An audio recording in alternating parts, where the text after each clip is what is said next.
Golf News RI presents the Golf Dudes Podcast.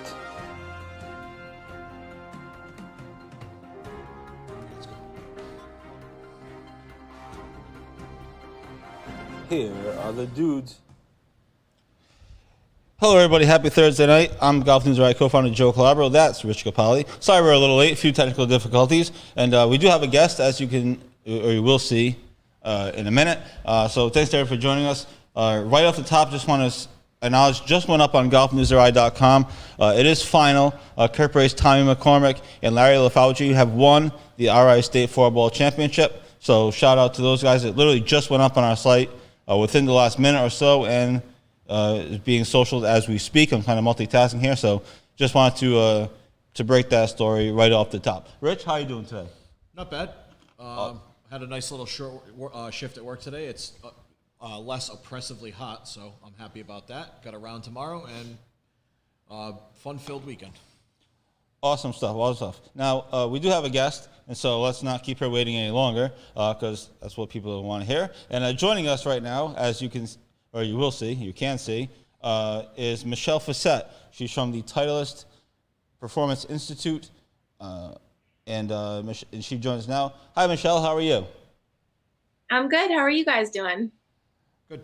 Awesome. Thanks for coming on the show. We really appreciate it. Certainly have a lot to get to with you and a lot to talk about. I want to get to the physical therapy stuff in just a second, but I want to start here. Last week was International Women's Golf Week. I think Tuesday was International Women's Golf Day.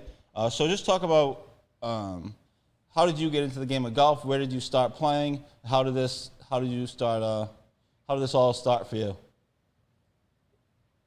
Sure. So I got into the game of golf at the age of 5. I was really young. I started at Buttonhole Short Course, and I took a lot of lessons there. And I think the most important thing that they taught me were the fundamentals and etiquette of the game. So that's kind of where I got my base knowledge. I then went on to join RIWGA Juniors, and I played in there until I was about 18. So I won second place in the state championship in 2010, and 2011 I came in third place in the state championship.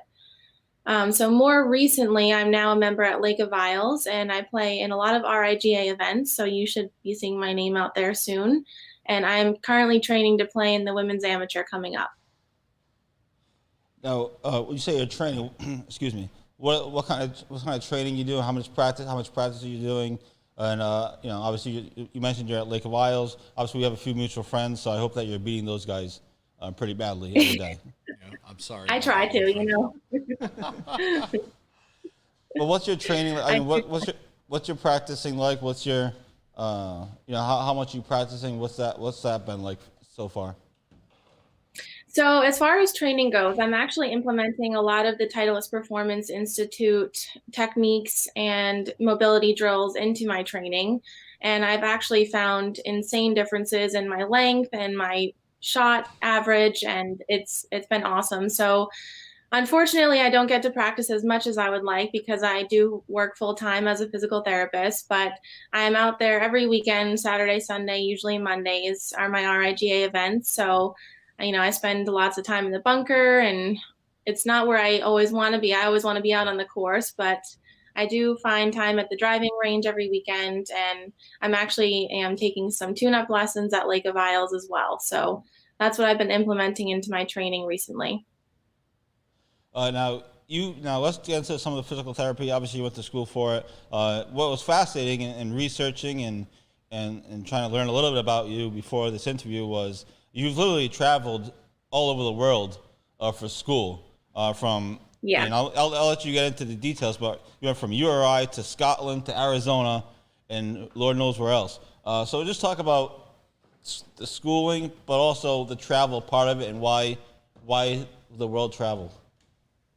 Sure. So I started my bachelor's degree at URI in kinesiology. And so I really wanted to branch out after that. I knew that I really wanted to do something big. So I was really drawn to Scotland, obviously for the golf aspect of it, but that's not solely the reason. So I was really interested in the clinical experience there. And it's a little bit different over there. In the United States, you only get to do 3 clinical rotations, but in Scotland, I had the ability to do 6 clinical rotations. So I was in hospital, I was in home health, I was an outpatient.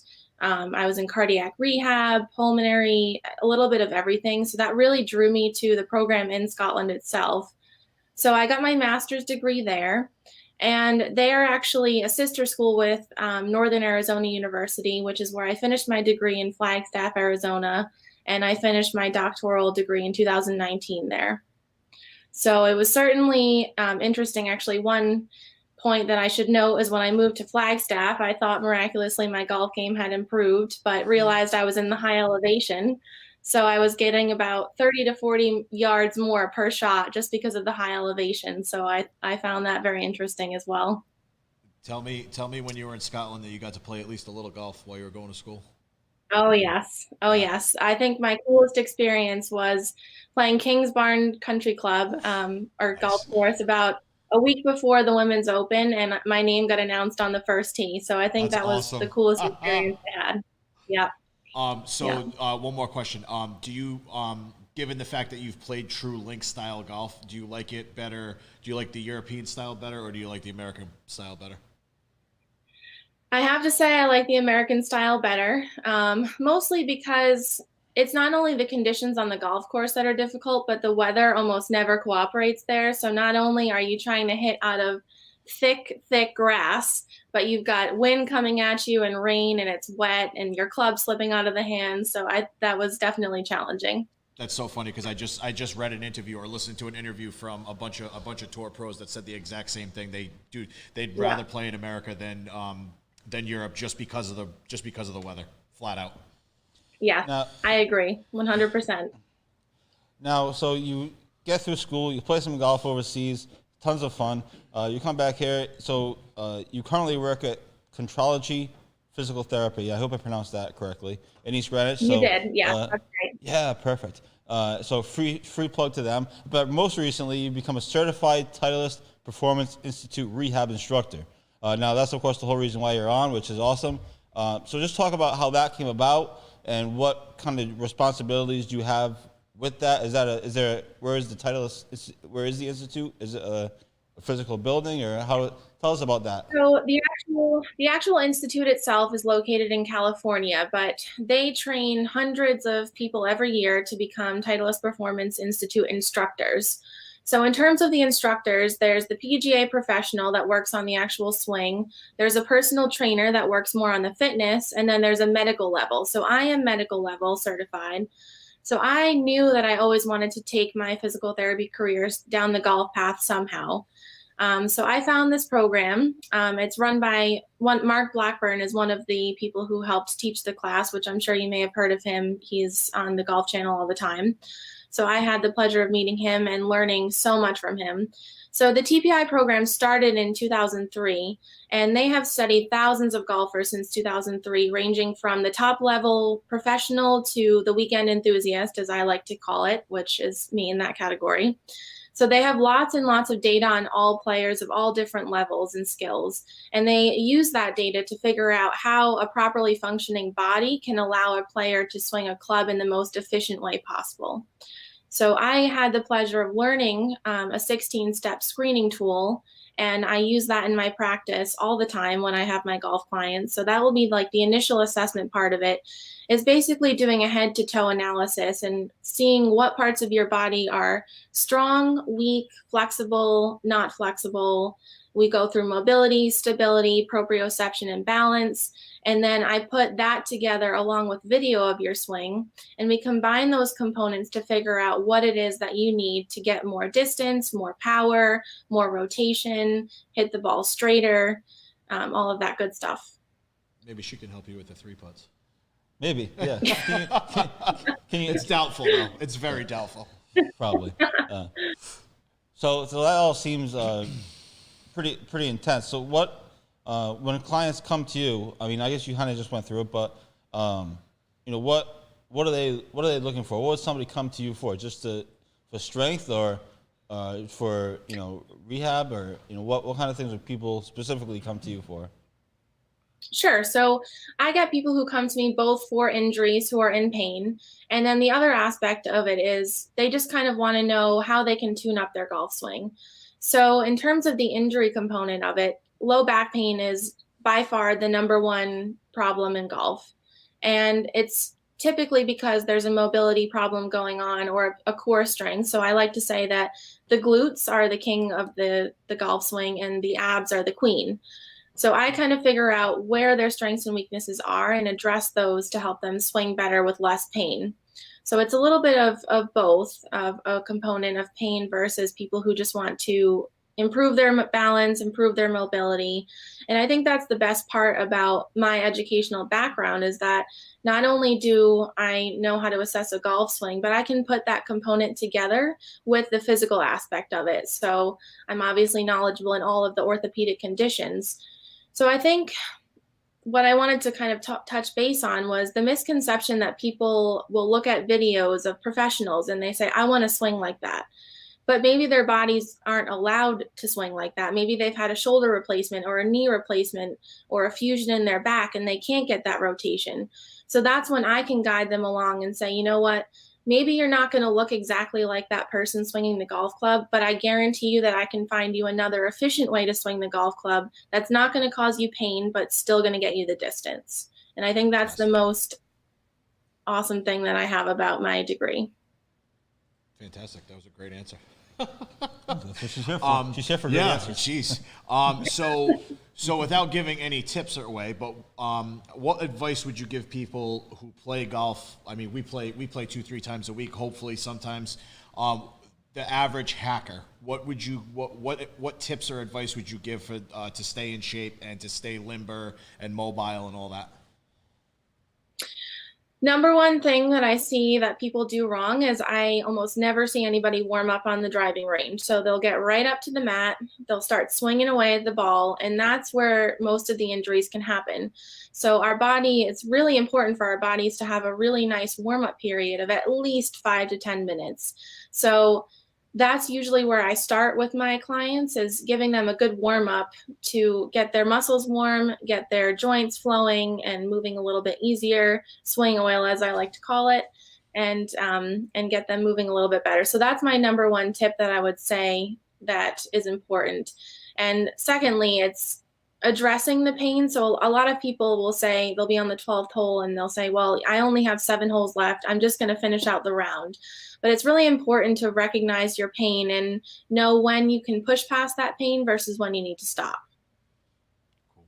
So if I want to make an appointment with you, I don't necessarily have to be in pain, right? I can just have you I could come up to you and say, make me better type of thing with mobility and stuff like that, right? Exactly. Yes. Okay, cool. Yes. And if, I'm not sure if we'll get into it a little bit later, but there's a lot of treatment options that I have in my tool bag, as I call it, or my toolkit, that can address mobility, stability, balance, and I'm very hands-on. I'm a manual therapist, so I have a lot of options other than just exercise. That's part of my skill level, and part of my doctoral degree is all of the hands-on skills that I have to be able to get your joints moving better and your muscles loosened up. Well, let's get into it then. We have plenty of time. Talk about some of the treatments that you can offer and you can do, and what talk about some of that. Go for it. Okay. So at our practice, all 3 therapists are dry needling certified. So I got my dry needling certification last year in 2020, and I'm actually going to get my level 3 certification in another month.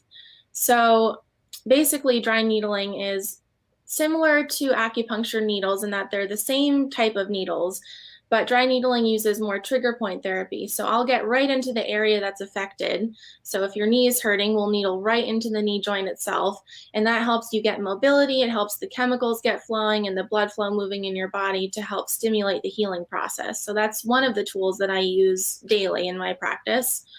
Cupping is the other one. So I usually ask people if they've seen Michael Phelps, because everyone knows Michael Phelps and cupping.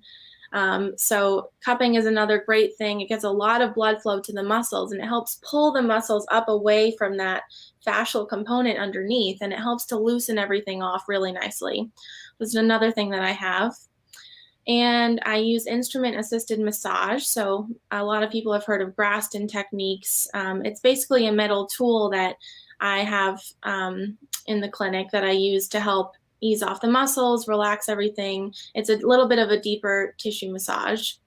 And then lastly, hands-on. So joint mobilizations, soft tissue work, soft tissue massage. My hands are very valuable themselves. So those are primarily the tools that I use in the clinic to help people get better, other than the exercise component. So exercise is also very important as well.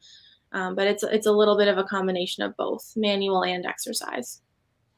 So if people want to get in touch with you, how do they go about doing that? Do you have a website or a link, or how can somebody who wants to make an appointment with you contact you? What's the best way?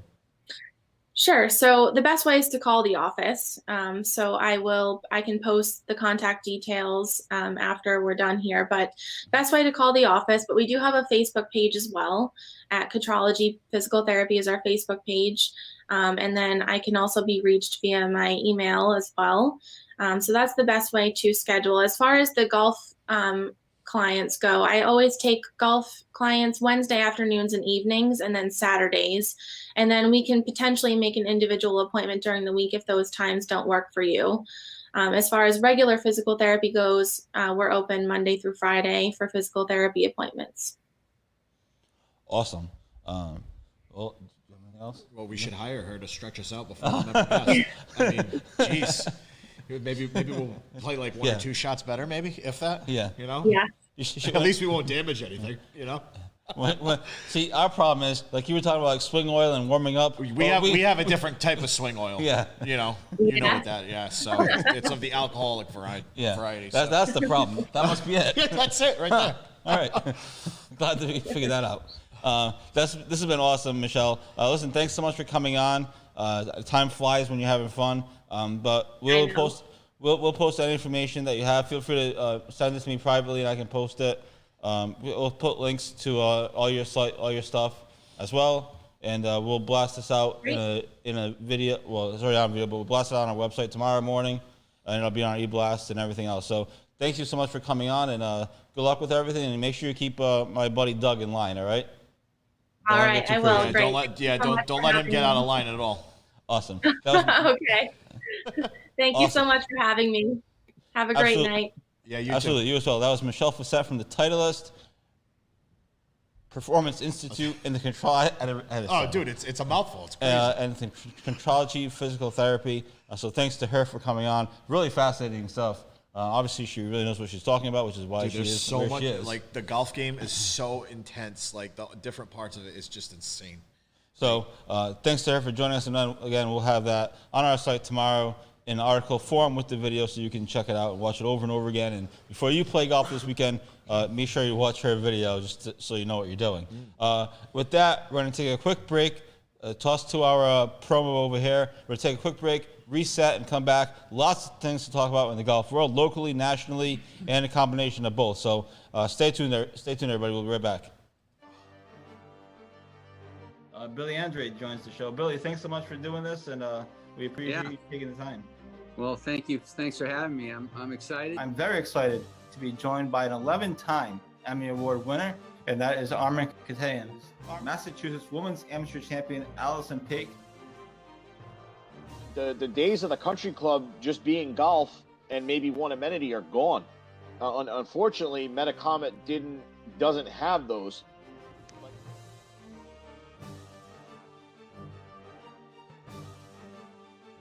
He has a very rare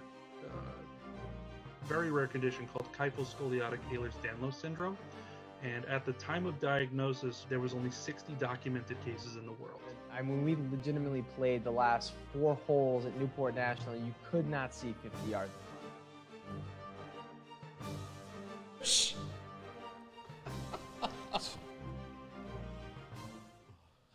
And we're back here in the Golf Dudes podcast. Happy Thursday, everybody. Thanks again to Michelle Facette for joining us today. A fascinating conversation. If you missed it, you can watch the replay on our Facebook page or in an article tomorrow, or both. whichever floats your boat. So with that being said, let's reset the show here. Lots to talk about in golf this week. As I mentioned right off the top, Ty McCormick and Larry LaFauci won the state four-ball championship. So congrats to them. That took place the last 2 days over at Valley Country Club.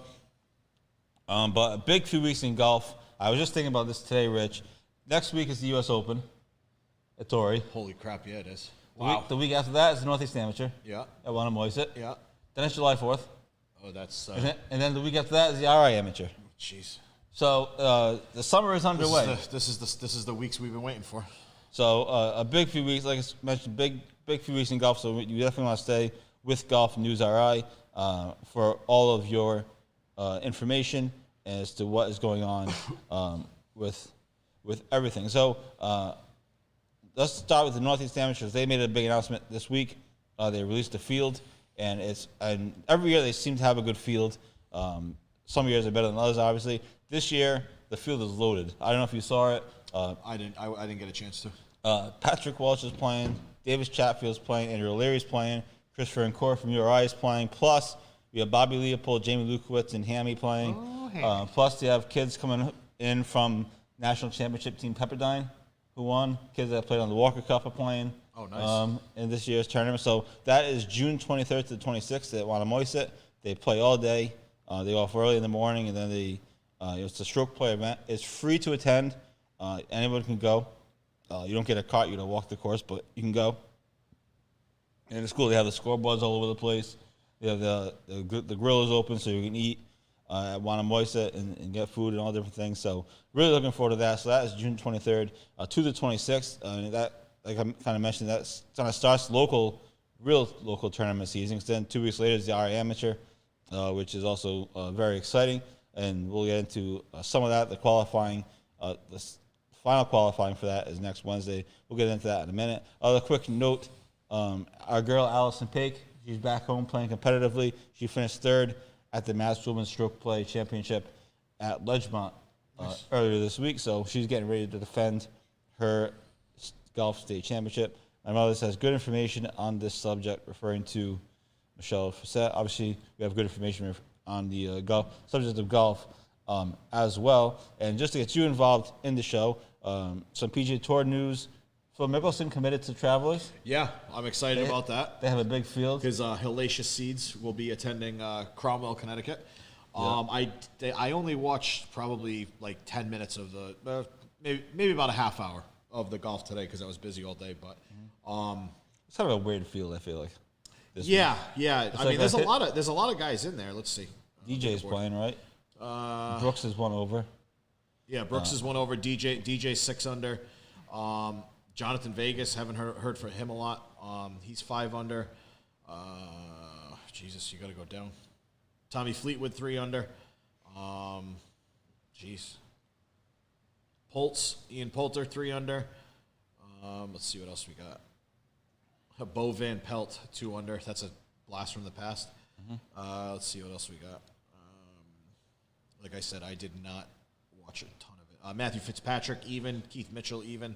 I know Mitchell was paired up with Brooks. Let's see. Brant Snedeker 1 over. Kisner 1 over. Brooks Koepka 1 over. Like we said, Harold Varner 1 over.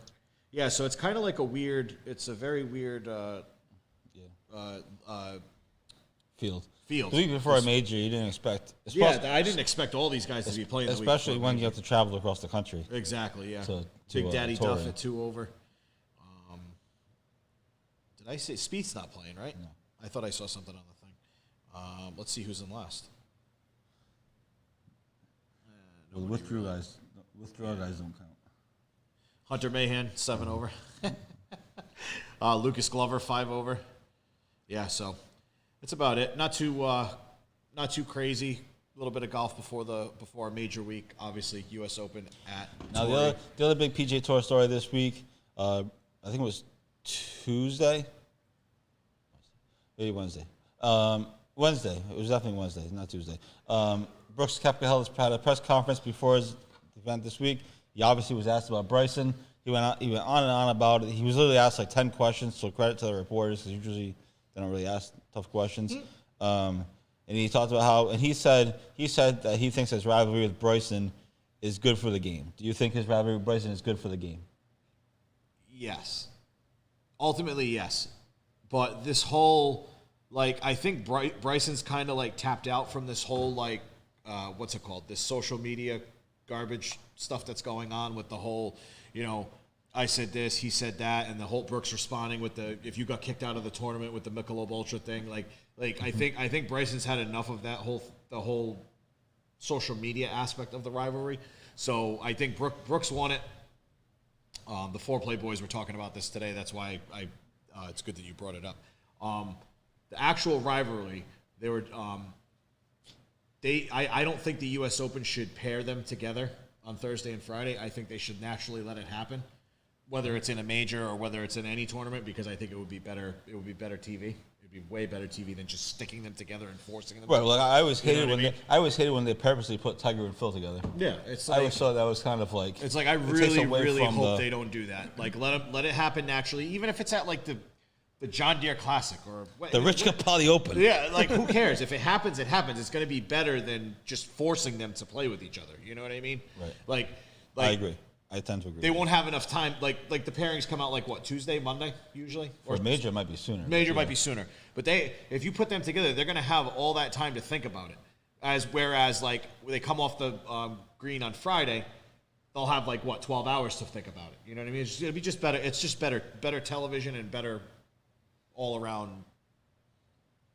Right. I understand what you're saying. I was trying to think of the word. Do you think that the U.S. Open will put them together? It seems like a USGA type of thing. I hope not. I really hope not. I hope they're thinking the way that we're thinking, and like I said, let it happen naturally. Forced is the worst. Forcing anything's the worst.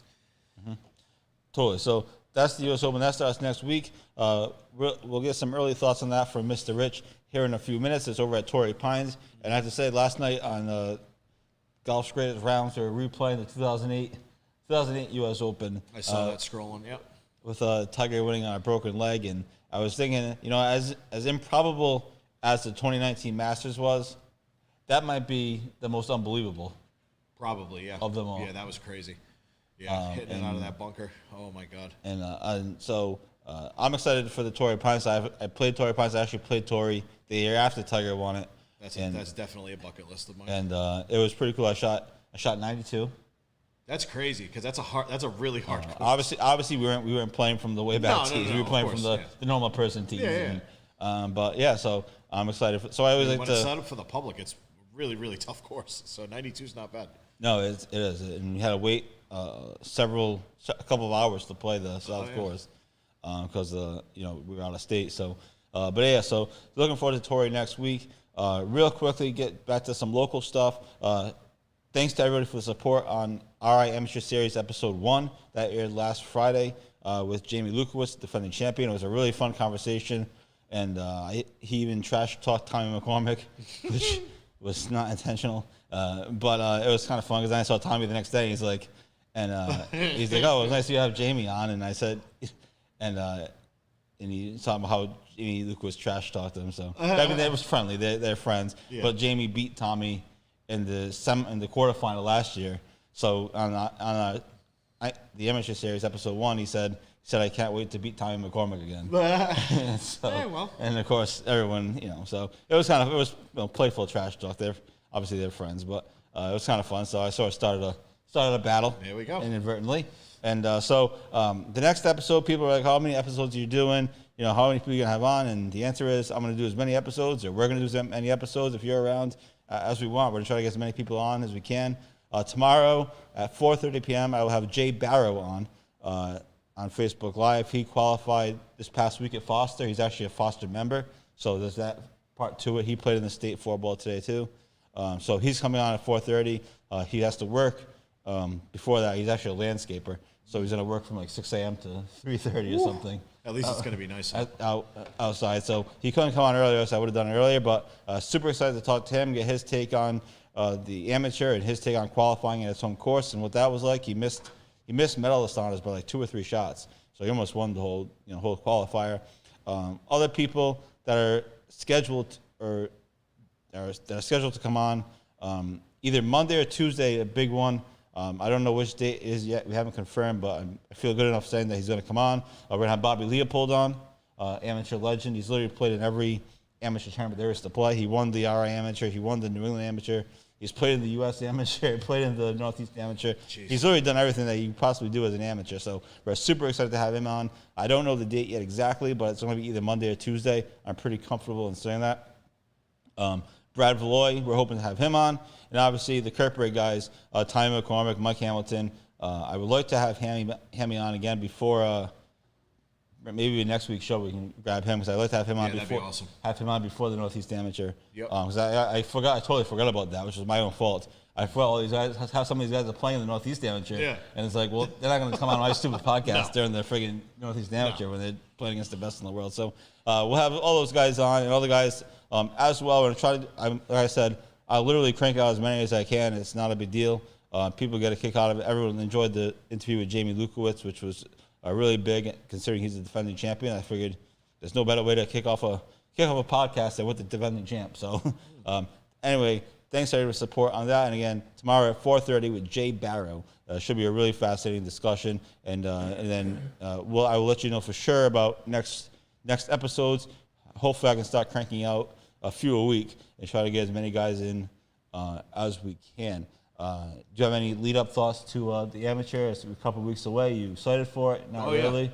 It should be interesting. I'm excited. I don't know a lot about local golf as much as about local golf as you do, but the fact of me playing at Kirkbride so much, I know, and I'm friendly with a lot of You're these excited guys. to see the course. Exactly, yeah. I'm friendly with a lot of these guys now. I know them. I'm friendly, so it's good to actually have a rooting interest now. You know what I mean, for all these guys.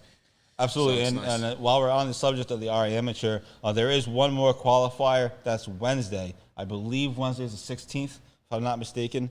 Wednesday the 16th. I'm pretty positive that it is. At Crystal Lake, it's a big one. A lot of Kirkbride guys playing it. I already looked at the tee sheet today. That is the 16th, right? Yep. I was pretty certain, as I have the hiccups here. So Wednesday the 16th is the final RI Amateur qualifier. A lot of Kirkbride guys are playing. A lot of high schoolers are playing. High school stars are playing. Because at Crystal Lake is a course that they probably play all the time. So that's going to be really interesting. I know we're a few days out. The cut for both of the previous qualifiers was about eight or nine over.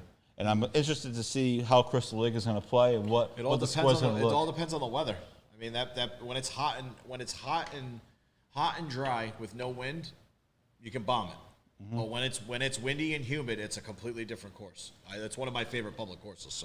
So right now, I played there a lot. So right now, according to the weather on my phone, which again, we're several days away. So take this for what you will, but it's going to be 73 and sunny on Wednesday. So cut's going to be lower. Should be pretty gettable. Yeah. So that's especially with all the Kirkbride guys and the high schoolers playing. So. Absolutely. So we started the show a little late. We had some technical difficulties, so we're going to go for a few more minutes, and then we'll get out of the way and let everybody continue on with their night. So that's the amateur stuff. Again, our amateur series tomorrow at 4:30, and then obviously next week we have the final qualifier. And then we'll really be able to start putting together the field, and perhaps we'll even do some Golf News Right power rankings if we really cause a controversy. And get everyone mad at us. But anyway, all that stuff is coming on. Super exciting few weeks coming up in golf. Legitimately exciting stuff is coming up. Let's get back to the U.S. Open for a second. I know it's early again, but we always do early projections. And I think, depending on what the TV window is, I think we're going to be on the air when the U.S. Open is going on. In 2008, they played it at night. And I'm assuming they're doing that again because they want the prime time. Oh, of course, yeah. Ratings. I'm looking at, so I do not see any. What are your? I know you're looking something up, but what are your opening thoughts on the U.S. Open at Torrey Pines? Weather. It's all about the weather. At Torrey. Yeah. All about the weather at Torrey, just like Pebble. Same deal like Pebble. It's all going to depend on how the weather is. I mean, the course is the course. It's a U.S. Open, treacherous, murderous, rough. Greens are going to be like glass. It's going to be all about the wind and possibly rain. I mean, it rains on the coast of California all the time. So I think the weather is going to play a huge factor because a lot of these guys, they've played in the U.S. Open. They know what to expect from a USGA run tournament. like I said, treacherous, rough. You know, look at the women's U.S. Open last week. You couldn't even see the tops of their shoes. Just insane. You know, these girls are hacking like 7 or 8 irons out of these things like it's nothing. So. And Lexi Thompson is just hacking. Oh, yes. We'll go to Pants Crapper of the. Oh, that's right. We haven't done that in a while. It's Pants been a busy few Crapper of weeks. the month. Of the year, maybe. Of the year, maybe. I mean, she had a 5-shot lead. I know. And she went completely double. She went 17, double. 18, right? Or no, It was double, bogey, or bogey, yeah. 17, 18. Yeah. I was like, oh boy. But she has a history of doing that stuff. She has what? 10 top 3 finishes? No, 16 top 3 finishes in majors or something like that. It might be 10. It might be 10. Something like that. But yeah, so the heartbreak is real for Lexi. Yeah, and so I mean, she had a 5-shot lead. You can't blow that lead. You know, and the course looked like it wasn't playing extremely difficult. Besides the rough, it didn't look that difficult. But also Olympic has a history doing that. Ben Hogan blew a lead there. Arnold Palmer's blown. Yep. Tournaments there. So I guess it's just that course. But yeah, that was fascinating to watch and also sad to watch at the same time. But that's golf and that's sports, and that's why we like it. So on that note, I think we're going to try to wrap up here. I don't even know how long we've been on the air for, but people want to move on with their lives. Speaking of blown, how about the Bruins? Oh, just kidding. Thanks. You fresh wounds. You deserve that. I don't deserve it. How do I deserve it? Because you're a Bruins fan. You're just a hater. You're just a hater. Jesus. So anyway, thanks everybody for tuning in tonight. Thanks to Michelle Facette for coming on. It was a fascinating interview. Who knew all that stuff even existed?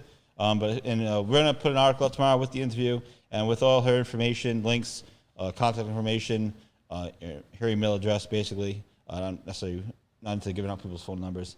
But contact information. So if you want to contact her and reach out, feel free. And so that'll be all up tomorrow. So thanks to her for coming on. And thanks everybody for tuning in. Big golf weekend for me and for you. I know we're both playing, so You're actually playing for something. I I'm got actually- 2 rec rounds. I got a rec round with you on Sunday, and then I got a nice little round tomorrow morning at my place. So yes, it's fun to play for something. Playing for fun is not really that fun. No. But we'll have fun on Sunday, obviously. And so thanks to everybody for tuning in. Enjoy your golf rounds this week and stay tuned for all of Golf News Rise coverage. We'll have tee times up for the amateur qualifier probably this weekend. We'll see what content looks like. And again, congrats to Tommy McCormick and Larry LaFauci on winning the state 4-ball championship, held off Davis Chatfield and Bobby Leopold in an epic showdown. So congrats to them. And that article, which I'm going to update right before I leave the studio, is up on Golf News Rise right this second. So thanks to everybody for tuning in. We will talk to you next week. And if you're tuning in tomorrow for the RI Amateur Series, I will talk